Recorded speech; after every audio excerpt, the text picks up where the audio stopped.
I collapsed outside my office, and when I opened my eyes, a stranger was holding my wrist, whispering my name like he already knew me. Before the story continues, subscribe to the channel, like this video, and comment below where you're watching from. Your support helps stories like this reach more people. I never thought an ordinary workday could end with me waking up on cold concrete, my heart racing, and a stranger's fingers wrapped tightly around my wrist. That morning, I already felt off. Not dramatic, not alarming, just wrong. A dull nausea sat in my stomach as I stared at my computer screen, numbers blurring together. The office smelled like burnt coffee and printer ink. Sounds echoing too loudly in my ears, keyboards clicking, phones ringing, someone laughing near the break room. Every noise felt like it was pressing directly against my skull. I told myself I just needed air. I stood up, and the room tilted. Not now, I whispered, gripping the edge of my desk. My coworker Jenna glanced up. You okay? I'm fine, I lied. Just need a minute. I grabbed my bag and walked toward the exit, each step heavier than the last. My chest felt tight, like I couldn't get a full breath no matter how hard I tried. By the time I reached the building doors, sweat was dripping down my spine, even though it wasn't hot outside. The sunlight hit me like a wall. The sidewalk stretched in front of me. Cars passing, people walking, life moving normally, and suddenly I felt very, very far away from all of it. My vision darkened at the edges. I remember thinking, sit down, just sit down, but my body didn't listen. The ground rushed up to meet me. Everything went black. When I woke up, the first thing I felt was pressure. Strong fingers wrapped around my wrist, not painful, but firm, intentional. I gasped and tried to pull away. Hey, a man's voice said quickly. Easy, don't move too fast. My eyes fluttered open, the world swimming into focus, piece by piece. Gray sidewalk, a pair of scuffed brown shoes, knees bent beside me, and then his face, mid-30s, maybe early 40s, dark hair, slightly unkempt, sharp eyes that looked far too calm for someone kneeling next to an unconscious woman, whom my throat felt dry. What happened? You fainted, he said. You've been out for about 30 seconds. I tried to sit up, but dizziness slammed into me again. His grip tightened just enough to steady me. Careful. That was when I noticed something that sent a chill straight through my body. He knew my name. Just breathe, Maya, he said softly. My heart skipped. How do you know my name? I asked, panic creeping into my voice. He didn't answer right away. Instead, he glanced around, scanning the street like he was checking for someone or something. Then he looked back at me, his expression unreadable. Your ID fell out of your bag, he said finally. I forced myself to relax, even though something still felt off. Oh, I muttered. Right. He helped me sit up slowly, never letting go of my wrist. His hand was warm, steady, too steady. You should get checked out, he said. This didn't look like simple exhaustion. I just need water, I said. I'll be fine. That's what everyone says, he replied quietly. A car honked nearby. A woman walking her dog glanced at us but kept moving. No one stopped. No one asked if I was okay. I looked down at my bag, open papers slightly scattered. My wallet sat near my knee. That explained the name. Still, unease curled in my stomach. Thank you, I said. You can let go now. He did instead. He leaned closer and lowered his voice. This isn't the first time you've collapsed, is it? My breath caught. What? His eyes searched my face like he was looking for confirmation. You've been feeling sick for weeks, he continued. Headaches, fatigue, nausea. Every word landed like a hammer. I stared at him. How would you know that? Finally, he released my wrist slowly, as if he didn't want to. You don't recognize me, he said. It wasn't a question. My heart pounded harder. Should I? A flicker of something crossed his face. Regret, or maybe guilt. No, he said. Not yet. I pushed myself fully upright, ignoring the dizziness. Look, I don't know who you think I am, but he stood to. Suddenly, I noticed how tall he was, how he positioned himself slightly in front of me, blocking the street behind us, not aggressively, but deliberately. My name is Ethan, he said, and whether you believe me or not, I didn't find you by accident. A chill crawled up my spine. What does that mean? I asked. Before he could answer, my phone buzzed in my bag. The sound felt loud, urgent. I pulled it out with shaking hands. Unknown number. I looked up at him. Is this you? No, he said quickly, but you should answer it. I hesitated, then pressed accept. Hello. Silence. Then, a voice I didn't recognize said softly, "She's awake, isn't she?" My blood ran cold. Ethan's eyes snapped to my phone. And in that moment, I knew whatever had just happened to me wasn't an accident, it was the beginning of something I didn't yet understand. And somehow, this stranger holding my wrist knew exactly what was coming next. The call ended before I could say another word. I stared at my phone screen, my reflection warped and pale in the cracked glass. My fingers felt numb, like they didn't belong to me anymore. Around us, traffic continued, people walked past, life kept going, but my world had narrowed to the space between my heartbeat and the man standing far too close to me. Ethan exhaled slowly. "We need to move." "What?" I whispered. "Who was that?" "Not here," he said. His eyes flicked toward the office building behind me. "And definitely not near your workplace." A surge of anger cut through my fear. "You don't get to tell me what to do. I don't even know you." "I know," he said quietly, "and I'm sorry for that." "Then explain," I snapped. "Explain how a stranger knows my name, my symptoms, and somehow knows I passed out before I even opened my eyes." His jaw tightened. For a second, he looked like someone carrying a weight too heavy to put down. "You have two choices," he said. "You can go back inside, pretend this didn't happen, and I promise you, someone else will find you by tonight. Or you can walk with me for 10 minutes while I explain enough to keep you alive." My stomach twisted. "Alive from what?" I asked. He didn't answer right away. Instead, he stepped aside, giving me space, and pointed down the street toward a small cafe with outdoor seating, public place cameras, people you'll call.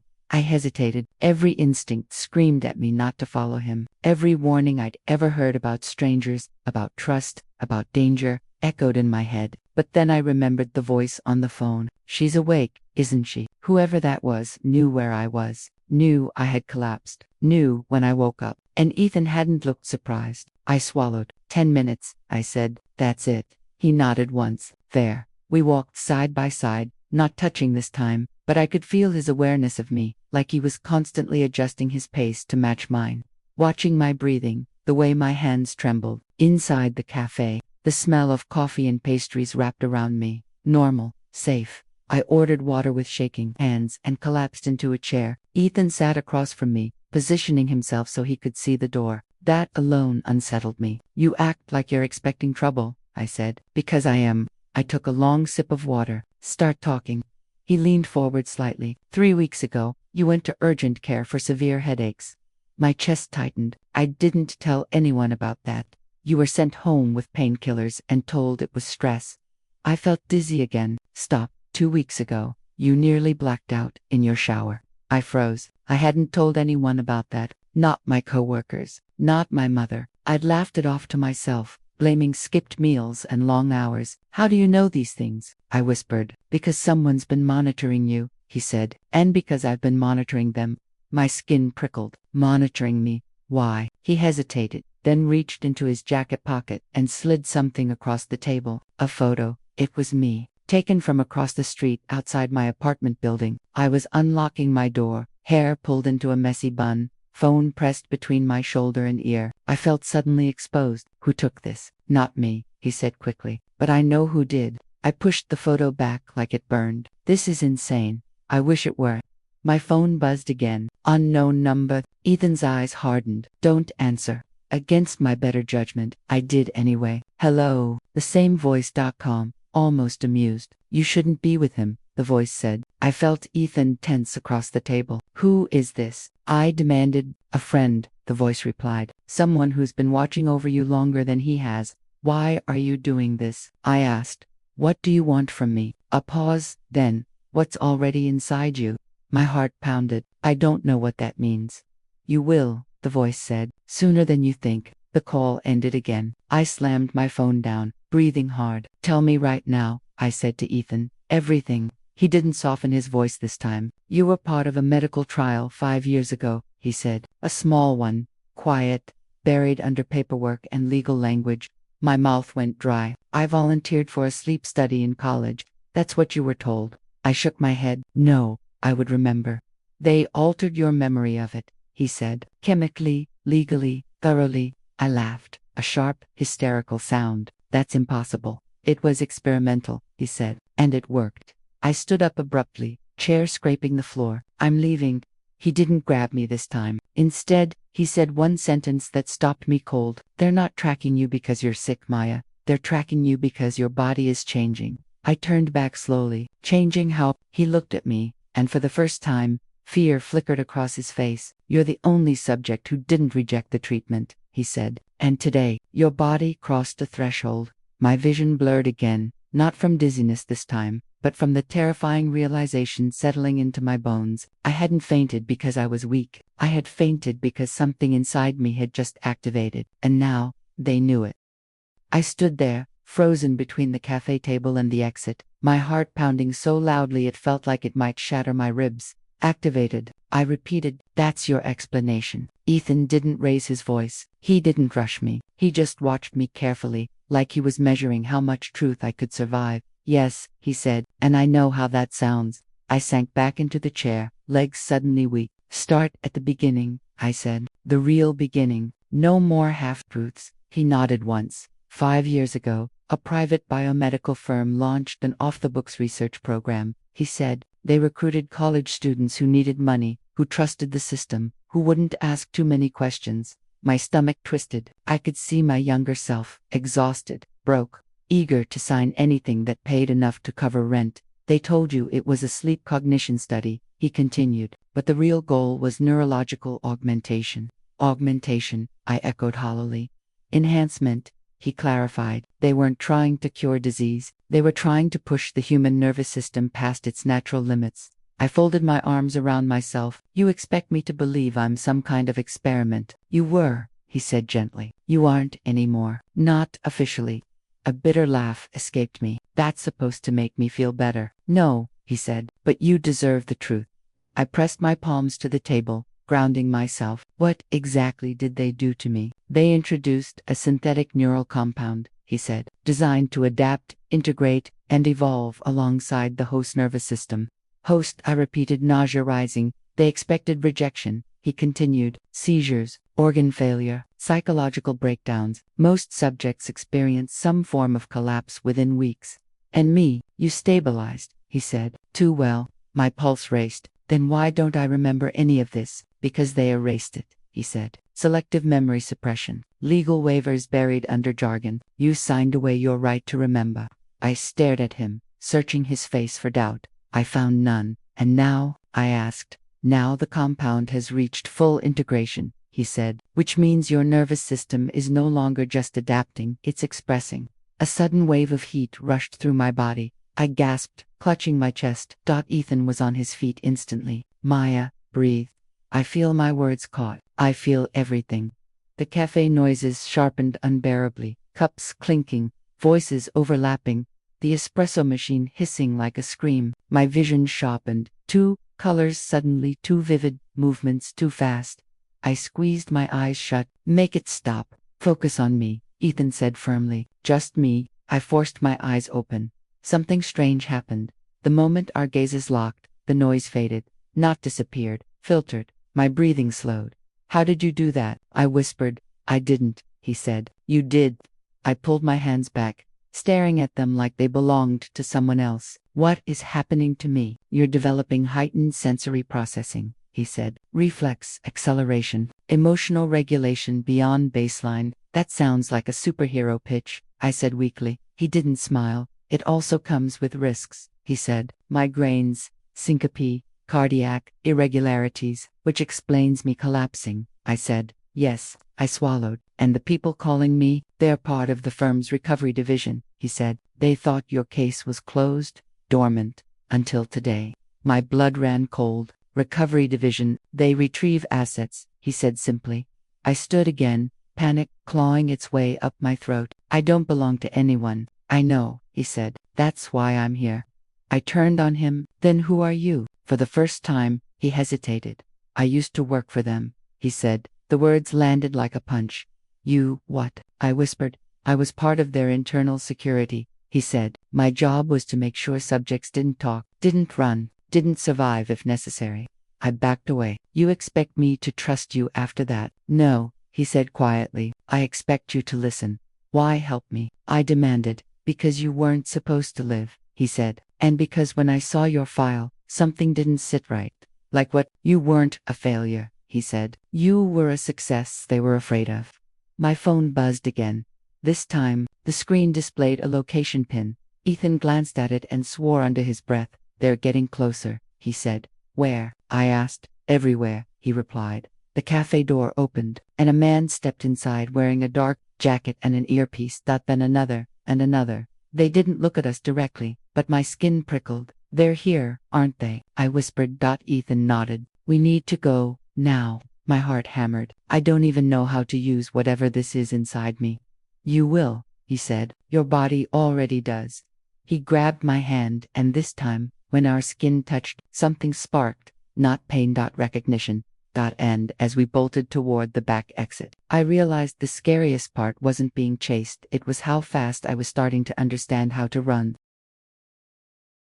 The back door slammed open, and cold air rushed over my face like a slap. Ethan pulled me into the alley, the sounds of the cafe dissolving behind us as the door banged shut. My heart was racing, but not the way it should have been. Not wild, not chaotic, focused, sharp. Left, Ethan whispered. I didn't ask why.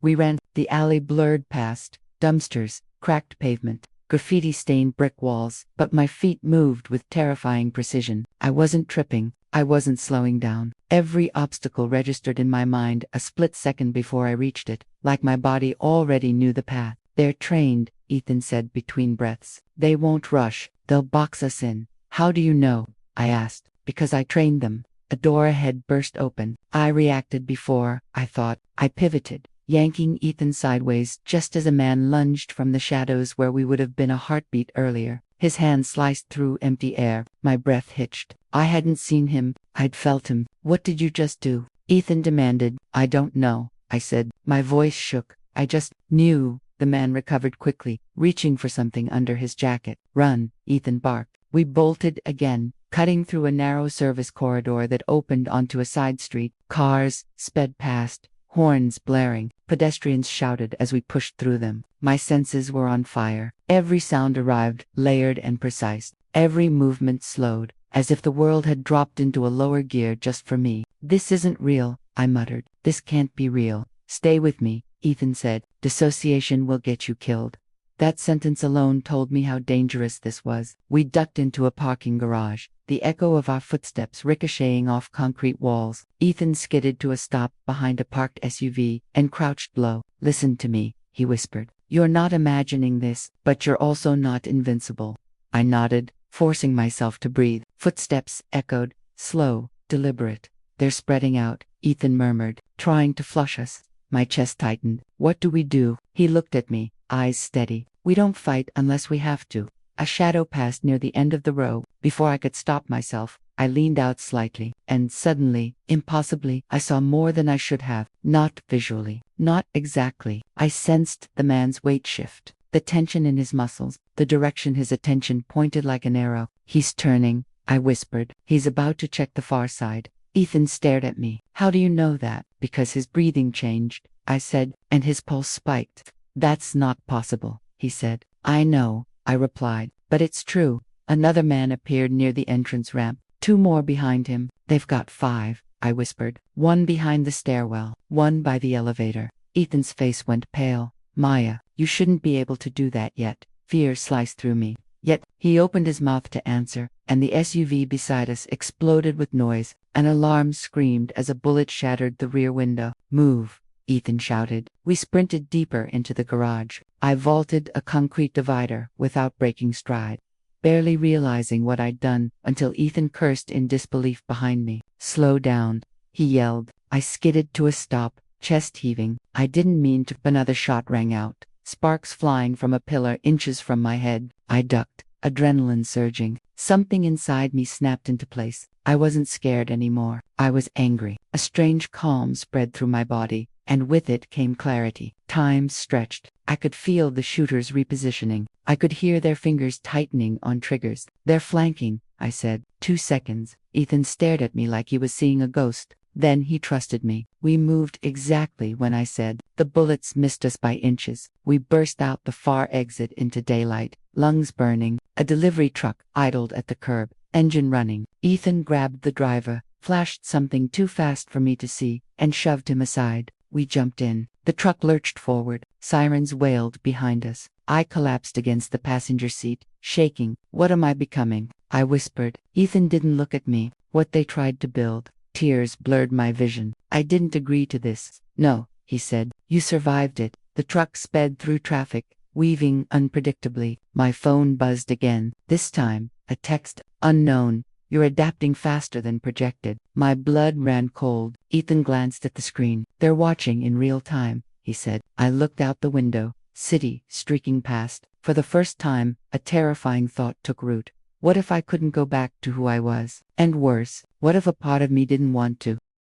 The truck swerved hard, tires screaming as Ethan cut across 3 lanes and took a sudden turn. My body braced automatically, muscles tightening before the impact of momentum even registered. I hadn't been thrown forward. I hadn't even gasped. I absorbed it. That realization scared me more than the gunshots. We need to ditch this vehicle, Ethan said. They'll track the plates. How? I asked. You said they're watching in real time. He glanced at me. Then we stopped playing defense. He slammed the brakes near a construction site and jumped out, pulling me with him. The truck rolled forward and crashed harmlessly into a barrier, alarms blaring as we disappeared into a maze of scaffolding and half-built concrete walls. Dust filled the air. We ducked behind a stack of steel beams, both of us breathing hard. Tell me the truth, I said. Am I dangerous? Ethan didn't answer right away. Yes, he said finally, but not the way they think. My hands shook. I could have gotten people hurt back there. You didn't, he said, and you won't, if you learn control. I laughed bitterly. Control? I can hear heartbeats through walls. That will fade, he said, or stabilize. The surge phase is temporary. Surge phase, I repeated. You talk like this is a software update. In their world, he said quietly, it is. We moved again, slipping through the site and emerging onto a quieter side street. Ethan flagged down a cab and gave the driver an address I didn't recognize. I slumped into the seat, exhaustion crashing into me now that the adrenaline ebbed. Where are we going? I asked. A safe house, he said. Off-grid, no cameras, no cell signal. My phone buzzed again, then died completely. No signal, I whispered. Ethan nodded. They jammed it. The cab stopped in front of an old brick building tucked between warehouses. It looked abandoned. Boarded windows, peeling paint. Inside, it was anything but. Solar panels, hardwired lights, medical equipment, screens mounted along one wall. This is where you were monitored, Ethan said softly. My breath caught. I've been here before. Yes, he said. The room spun. Why can't I remember? Because forgetting was the only way you could live normally, he said. Until now. I pressed my hands to my temples as fragmented images flickered needles, white lights, voices arguing behind glass. I screamed. Ethan caught me as my legs buckled. Easy, he murmured. Let it pass. How many others were like me? I sobbed.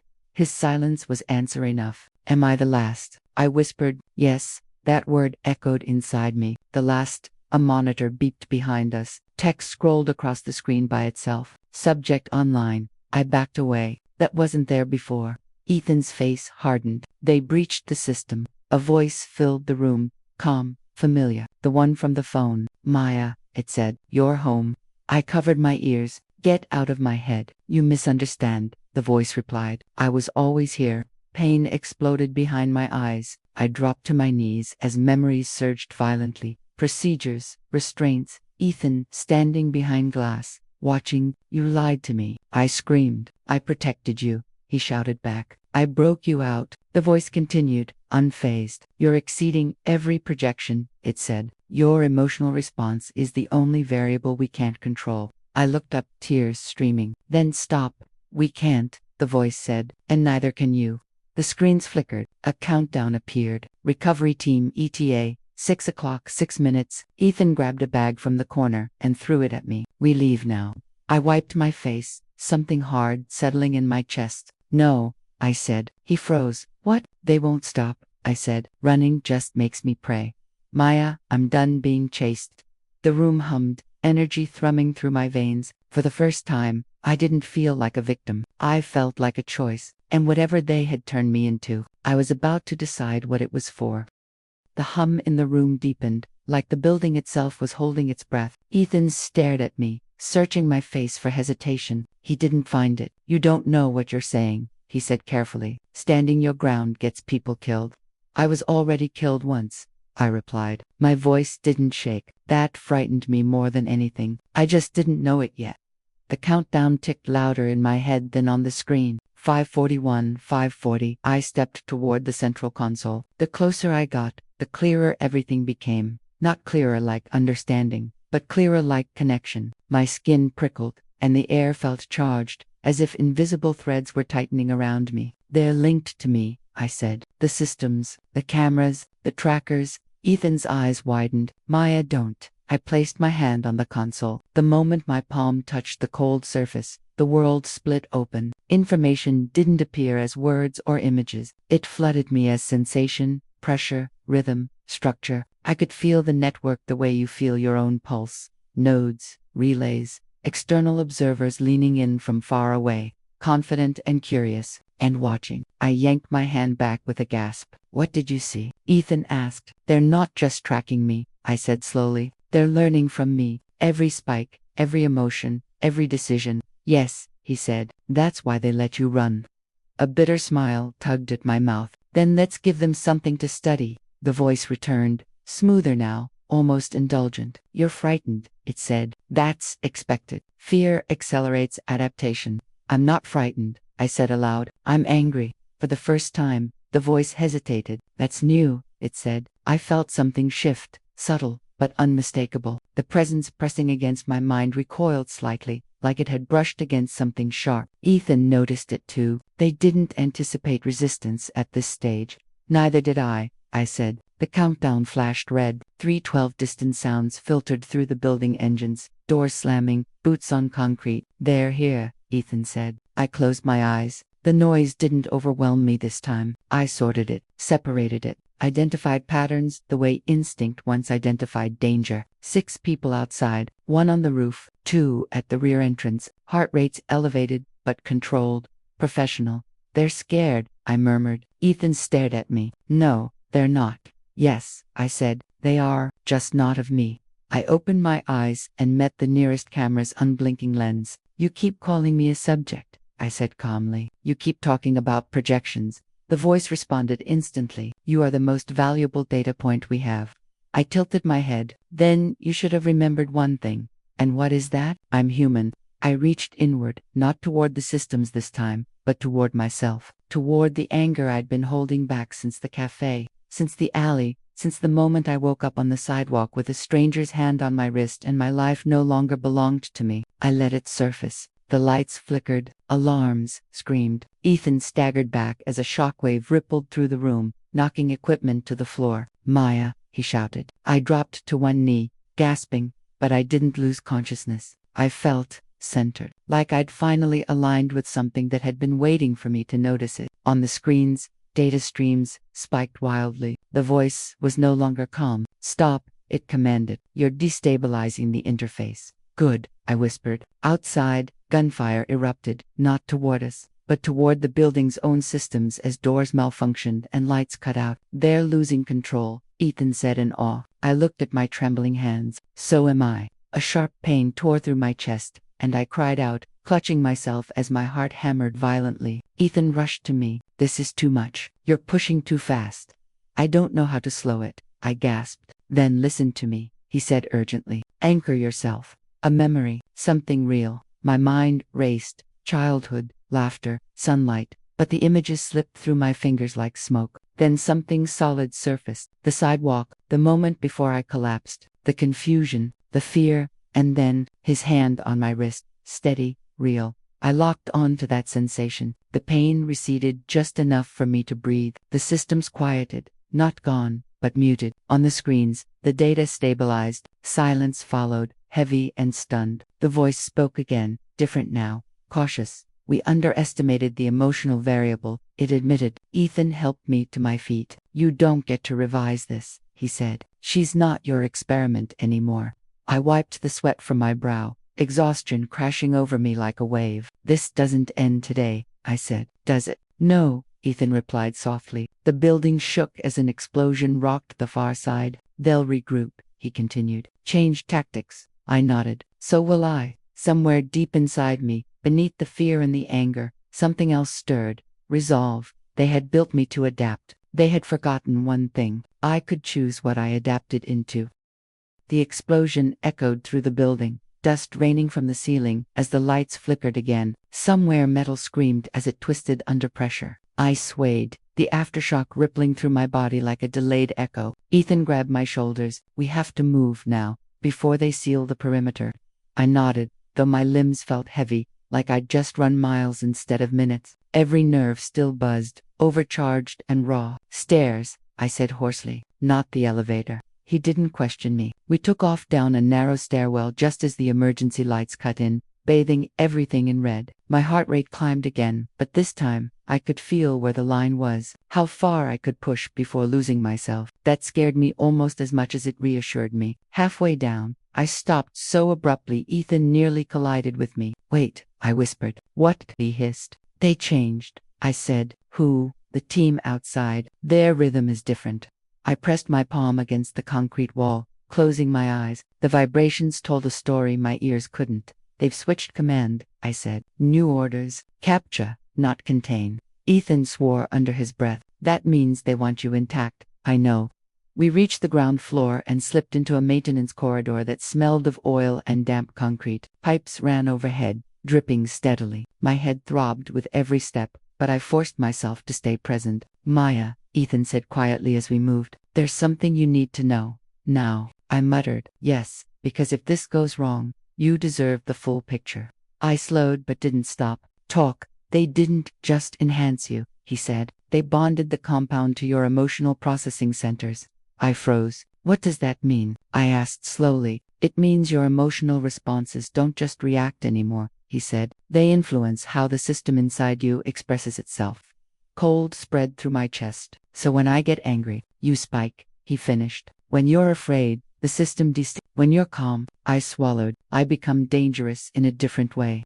Yes. We reached a heavy steel door at the end of the corridor. Ethan typed in a code and shoved it open. Outside, night had fallen. Rain slicked the asphalt, reflecting the glow of distant streetlights. The air smelled like ozone and smoke. There's a vehicle 2 blocks east, Ethan said. If we reach it, we disappear for a while. For how long? I asked. He hesitated. Long enough to figure out how to remove it. I laughed quietly, rain mixing with tears on my face. You still think this can be removed? He didn't answer. We moved fast, sticking to shadows, cutting through alleys. My senses stretched ahead of us like invisible feelers, warning me of danger before it arrived. Stop, I whispered suddenly. Ethan froze. Sniper, I said. Roof, 11 o'clock. Before Ethan could react, the shot rang out. I moved without thinking. I shoved Ethan down and twisted, the bullet grazing my shoulder instead of my chest. Pain flared, hot and sharp, but it didn't slow me the way it should have. I screamed, not from pain, but from fury. The world tilted. Time slowed again, but deeper this time, thicker, like moving through water. I could trace the bullet's path backward in my mind, feel the recoil in the shooter's hands, sense his surprise. I raised my hand. I didn't touch him. I didn't need to. The air between us seemed to compress violently. The sniper was thrown backward, crashing through a rooftop railing with a cry that cut off abruptly. The silence afterward was deafening. Ethan stared at me, eyes wide with horror and awe. Maya, I looked at my hands, shaking now. I didn't mean to do that, but you did, he said softly. Sirens wailed in the distance, closer now. I felt something change again, not just in me, but in how the world responded to me, like a line had been crossed. They'll know, I whispered. There's no hiding this anymore. Ethan nodded grimly. You just went from asset to threat.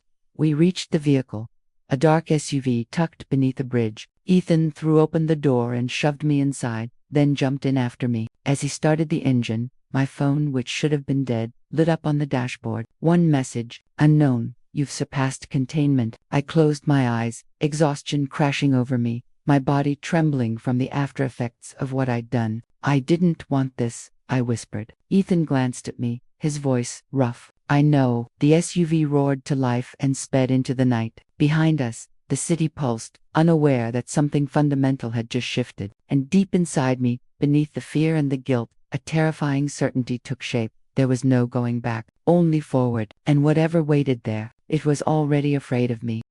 The city lights blurred past the windows as the SUV sped through rain-slicked streets. My shoulder burned where the bullet had grazed me, but the pain felt distant, like it belonged to someone else. I pressed my fingers against it, watching the blood seep through my jacket with detached curiosity. "You're bleeding," Ethan said, eyes flicking to me before snapping back to the road. "I know," I replied. "It's slowing."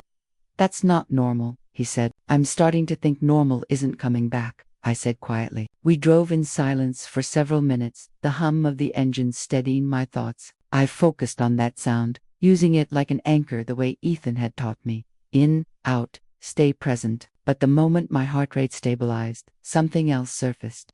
Not fear, not anger, awareness. "They're pulling back," I said suddenly. Ethan frowned. "What do you mean?" "The teams," I said. "The ones closest to us. They're disengaging." "That doesn't make sense," he said. "You just demonstrated they got what they needed," I interrupted. "Proof." My phone buzzed again, lighting up the dark interior. Another message. "Unknown. Demonstration recorded." My jaw tightened. They wanted to see how far I could go. Ethan's hands clenched around the steering wheel. "Then they're planning something bigger." "Yes," I said, "and I'm part of it." The SUV exited the city and merged onto a quieter highway. The rain eased, leaving the road slick and shining under the moonlight. Trees replaced buildings, darkness pressing in on both sides. "Where are we really going?" I asked. Ethan hesitated. "Somewhere I hoped you'd never have to see." The SUV turned onto a narrow road and eventually stopped in front of a fenced compound hidden among the trees. Motion lights flickered on as we approached. I felt it before we even crossed the gate. Memory. "This is another facility," I said. "Yes," Ethan admitted, "but not theirs." The gate opened, and we drove inside. The building was low and wide, reinforced concrete, softened by creeping ivy. Inside, the lights were warm, the air clean. A woman stepped out to meet us. Tall, silver-haired, calm, eyes that studied me, not like a specimen, but like a person. "So," she said, "you're awake." Ethan nodded. "Dr. Rowan, this is Maya."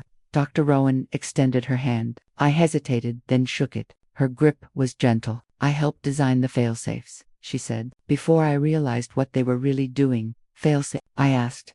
"For you," she said, "and others like you." My chest tightened. "Others?" She looked at Ethan. He looked at the floor. "There were 2 others who survived as long as you did," she said carefully. "But they didn't stabilize." I pulled my hand back. "What happened to them?" "They lost themselves," she said. "Their emotions overwhelmed the system. The enhancement took over."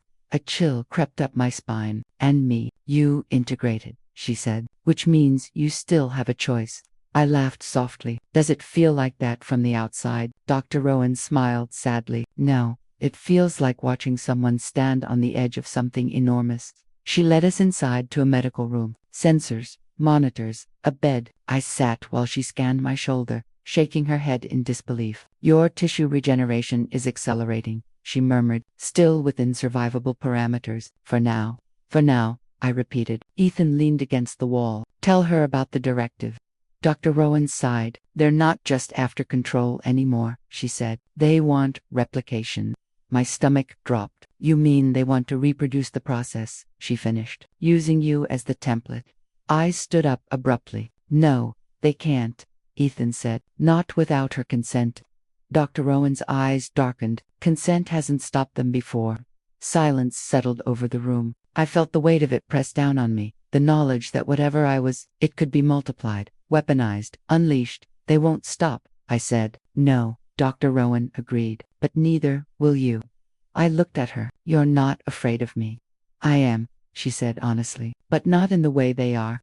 I turned to Ethan. "You said there was no going back." He nodded. "Then I need to know," I said. "If I keep changing, what's the end point?" Dr. Rowan met my gaze. "There isn't one," she said. "Only balance, or collapse."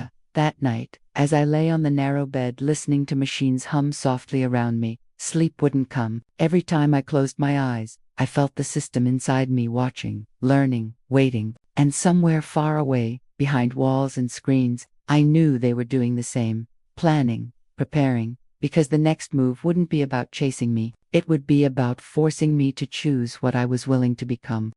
Morning came without sunlight. I knew it before my eyes opened. The shift in the air, the subtle change in pressure, the rhythm of the building settling into a new cycle. Machines hummed at a slightly higher frequency. Footsteps echoed down the corridor in a pattern I was already starting to recognize.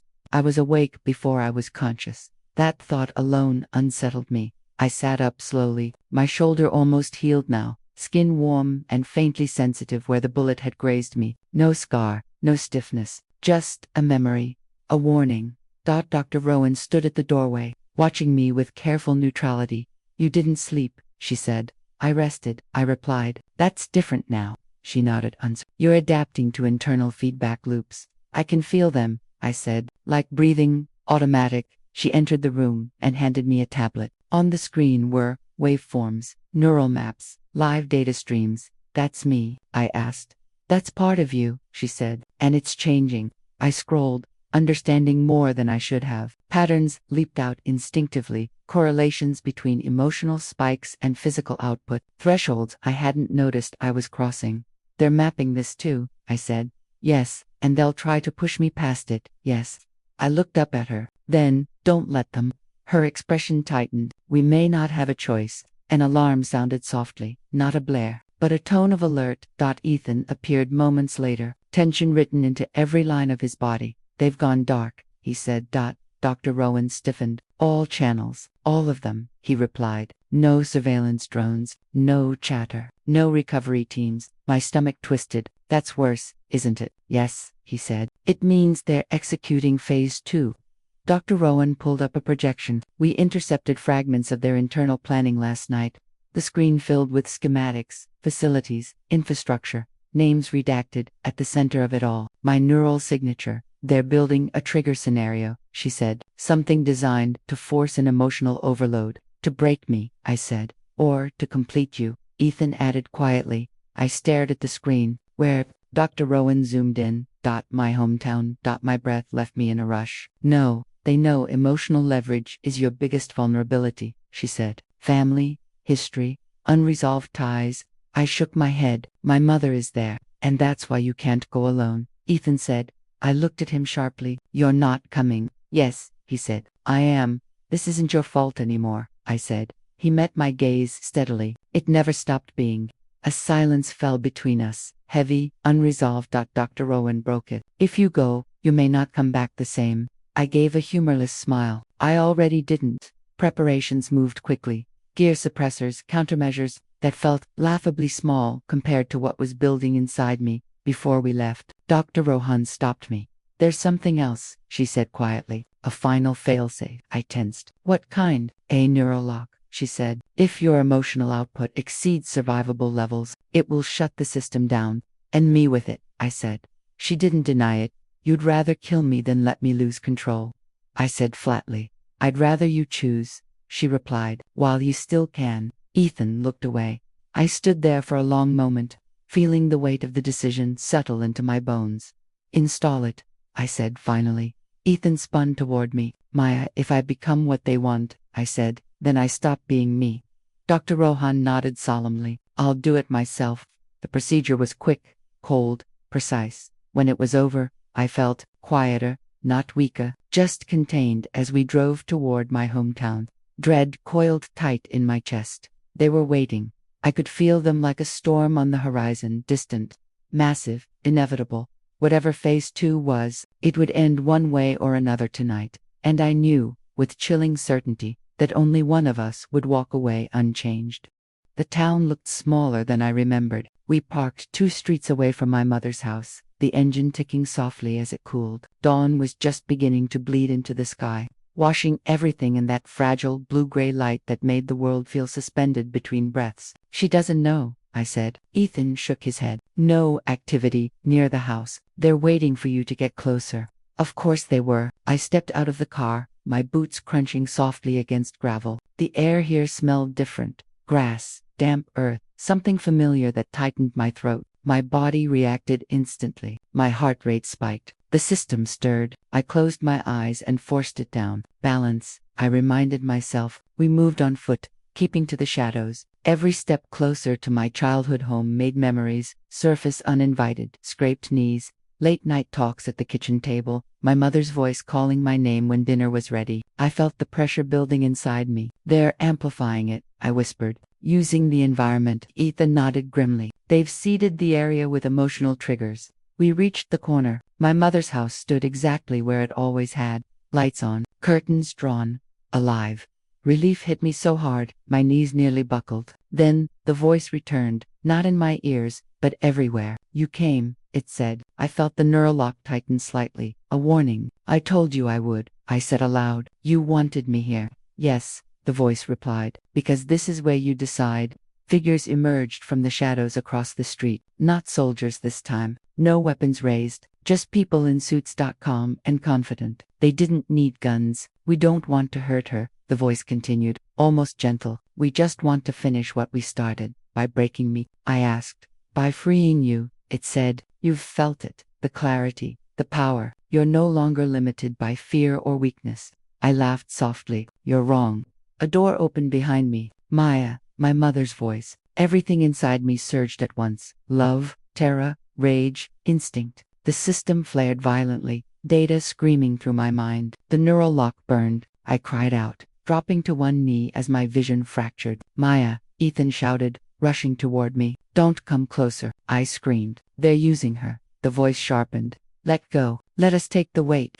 I saw it then, the truth threading through everything they'd done. They weren't afraid of my power. They were afraid of my choice. I looked up, tears streaming down my face, and focused on the one thing they could never quantify. Love. Not the kind that spikes or overwhelms. The quiet kind. The steady kind. I thought of my mother teaching me how to ride a bike, of the way she held my hand when I was sick, of the simple certainty that I mattered. The system faltered. Data collapsed inward. "No," the voice said. "That's not optimal." I stood. The pain was still there, sharp, real, but it didn't own me. "I'm not your template," I said. "I'm not your weapon." The figures across the street stepped back as the systems around them failed. Earpieces crackling, screens going dark. "You built something adaptive," I continued, "but you forgot one variable. Silence." Me. I felt the neural lock engage fully, not as a shutdown, but as a boundary. The enhancement didn't disappear. It settled. The voice tried one last time. "You can still be more."